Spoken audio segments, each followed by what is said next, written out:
नमस्कार दोस्तों, मैं आशा करता हूं आप सभी लोग अच्छे होंगे। आज दिनांक 1 जनवरी 2023 से करंट अफेयर्स के इंपॉर्टेंट क्वेश्चन का संकलन आपको इस वीडियो में प्राप्त होगा, जो कि आगामी परीक्षाओं के लिए उपयोगी सिद्ध होगा। साथ ही नववर्ष की हार्दिक शुभकामनाएं सभी को। इस वीडियो को पूरा देखें, स्किप ना करें। चलिए पहले प्रश्न पर। किसे सामाजिक उपलब्धि के लिए रविन्द्रनाथ टैगोर साहित्य पुरस्कार से सम्मानित किया गया है? चार ऑप्शन है। एस के रॉय, सुनीता कुमारी, अमर सिंह, सुधांशु। इस प्रश्न का सही उत्तर यानी पहला ऑप्शन एस के रॉय बिल्कुल सही है, जो कि सुदीप सेन, शोभना कुमारी और संजय के रॉय, जिनका शॉर्ट नेम एस के रॉय, को कला, साहित्य और सामाजिक योगदान के क्षेत्र में अपने योगदान के लिए रविन्द्रनाथ टैगोर लिटरेरी पुरस्कार और सामाजिक योगदान के लिए टैगोर पुरस्कार से सम्मानित किया गया है। साहित्य के लिए टैगोर पुरस्कार 2018 से प्रतिवर्ष दिया जाता रहा है, यानी यह साहित्य के लिए जो रविन्द्रनाथ टैगोर पुरस्कार है, यह 2018 से हर वर्ष दिया जाता रहा है। पुरस्कार हमेशा हर वर्ष दिसंबर में दिए जाते हैं। यह प्रतिष्ठित पुरस्कार का 5th संस्करण है और पुरस्कार में एक सर्टिफिकेट मिलता है और रविन्द्रनाथ टैगोर की एक प्रतिमा शामिल होती है इस पुरस्कार में। साथ ही पुरस्कार के तौर पर 5,000 अमेरिकी डॉलर, जो लगभग 4,13,667 रुपये के लगभग होते हैं, जो इस पुरस्कार में शामिल है। इस प्रश्न का सही उत्तर पहला ऑप्शन एस के रॉय बिल्कुल सही है। अगला प्रश्न। किस मंत्रालय ने हाल ही में खान पर्यटन को बढ़ावा देने के लिए 8 इको पार्क का निर्माण किया? चार ऑप्शन है। कोयला मंत्रालय, पर्यटन मंत्रालय, कृषि मंत्रालय, अन्य। इस प्रश्न का सही उत्तर यानी पहला ऑप्शन कोयला मंत्रालय बिल्कुल सही है। यह पुनर्प्राप्त भूमि पर इको पार्क विकसित करने और खान पर्यटन को बढ़ावा देने के लिए कोयला मंत्रालय के जारी प्रयासों के तहत देश के विभिन्न हिस्सों में 8 इको पार्क बनाए गए हैं। किसके द्वारा? कोयला मंत्रालय के द्वारा। और 2 पार्क 22 और 23 तक पूरे और हो जाएंगे। सतत विकास और हरित पहल के अनुरूप, यानी इसके विकास और पहल के अनुरूप कोयला लिग्नाइट PSU ने इस वर्ष जनवरी से नवंबर तक लगभग 2,300 हेक्टेयर भूमि पर जमीन पर लगभग 47 लाख पौधे लगाए हुए हैं। इस प्रश्न का सही उत्तर पहला ऑप्शन कोयला मंत्रालय बिल्कुल सही है। अगला प्रश्न। हाल ही में किसके द्वारा सीमा सुरक्षा बल का प्रहरी ऐप लॉन्च किया गया है? चार ऑप्शन है। अमित शाह, नरेंद्र मोदी, राजनाथ सिंह, नितिन गडकरी।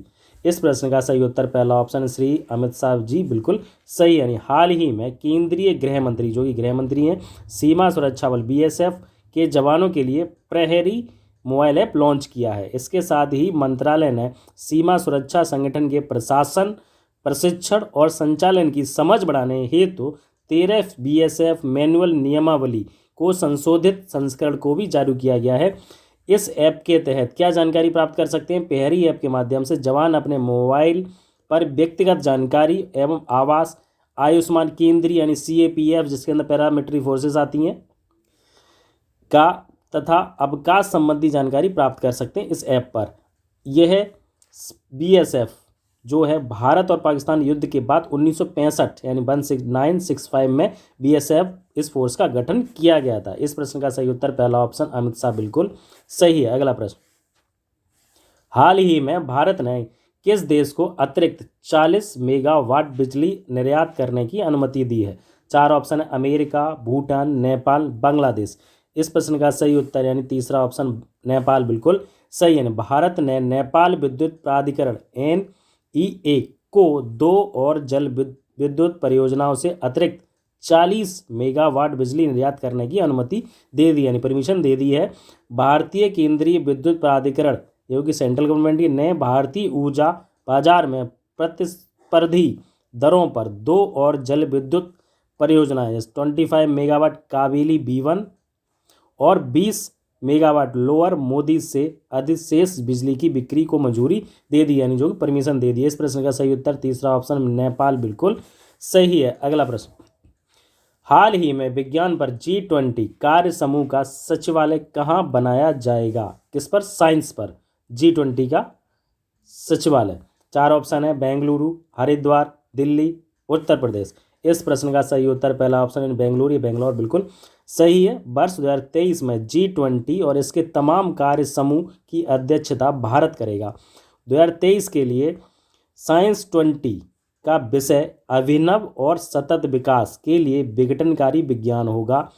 साइंस 20 का सचिवालय भारतीय विज्ञान संस्थान बेंगलुरु होगा, यानी कहाँ पर? भारतीय विज्ञान संस्थान बेंगलुरु, जो कि हेडक्वार्टर होगा। इस प्रश्न का सही उत्तर बेंगलुरु बिल्कुल सही है। अगला प्रश्न, हाल ही में विक्रम साराभाई की 51वीं पुण्यतिथि कब मनाई गई है? 4 ऑप्शन है, 29 दिसंबर, 30 दिसंबर, 31 दिसंबर, 1 जनवरी।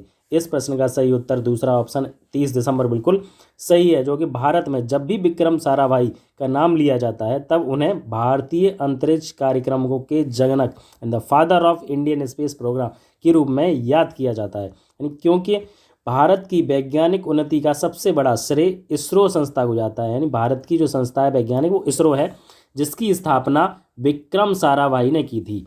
30 दिसंबर को उनकी पुण्यतिथि मनाई जाती है। इस उपलक्ष्य में यह विक्रम साराभाई की 51वीं पुण्यतिथि 30 दिसंबर को मनाई गई। इस प्रश्न का सही उत्तर दूसरा ऑप्शन सही है। अगला प्रश्न, हाल ही में किस देश के महान फुटबॉलर पेले का निधन हुआ है? 4 ऑप्शन है, ब्राजील, पेरिस, अमेरिका, अन्य। इस प्रश्न का सही उत्तर नहीं, पहला ऑप्शन ब्राजील बिल्कुल सही है। यानी फुटबॉल विश्व कप 3 बार जीतने वाले का रिकॉर्ड रखने वाले यानी ब्राजील के दिग्गज फुटबॉल खिलाड़ी पेले का 82 वर्ष की उम्र में निधन हो गया है।